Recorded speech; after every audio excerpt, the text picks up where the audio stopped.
parler en tant que personne qui a vibré avec la société depuis maintenant 60 ans, que je vis avec la société marocaine. L'éducation sexuelle est tabou dans toutes les sociétés. Ou alors c'est l'exception quand tu as des familles qui acceptent de parler à leur fille et leur garçon. J'estime que la fille et le garçon doivent être informés des risques. Ils doivent être informés des transformations qui se produisent dans leur corps. Et toute ma vie, et même aujourd'hui, il y a encore des résistances pour faire l'éducation sexuelle simple. Ce que croient les gens quand on dit éducation sexuelle, ils pensent qu'on va aider leurs enfants à avoir des pratiques sexuelles. C'est pas vrai.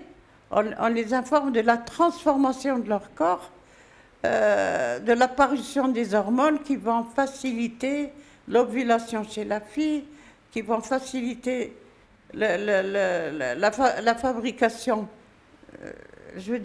normale, naturelle du spermatozoïde, et les informer que s'il y a la rencontre de ces deux cellules, elle va tomber enceinte.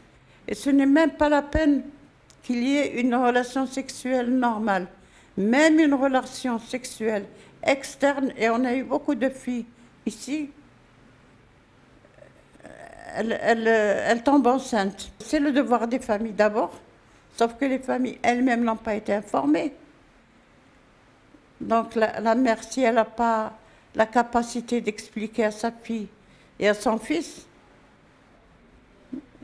il y a une méconnaissance. Et il m'est arrivé, dans le cadre de l'association et dans le cadre de ma vie de tous les jours, de rencontrer des filles de grandes familles qui sont censées être formées et ayant suffisamment de bagages pour expliquer à leur fille les risques qu'elles courent et qui ne l'ont pas fait. Et quand la fille tombe enceinte, on la met dans la rue. Maintenant, les garçons aussi ont leur responsabilité. Ce n'est pas parce que monsieur n'a pas la capacité de se marier aujourd'hui. Oui, tu es la femme de ma vie, je t'aime, on va terminer nos études. J'ai eu des filles qui sont venues des universités, des grandes universités, je t'assure, des grandes universités. Non, moi je ne vais pas courir les femmes dans la rue. Tu sais, il y a le sida, il y a la syphilis, il y a tout. Toi, tu es ma femme. Eh bien, quand elle tombe enceinte, le type, il se barre. S'il est riche, il prend son passeport, il termine ses études à l'étranger, et elle se retrouve avec un enfant qu'elle n'a pas désiré, rejeté de sa famille, parce que sa famille ne va pas lui ouvrir les bras, en disant « Marhaba bik » avec ton nouveau-né.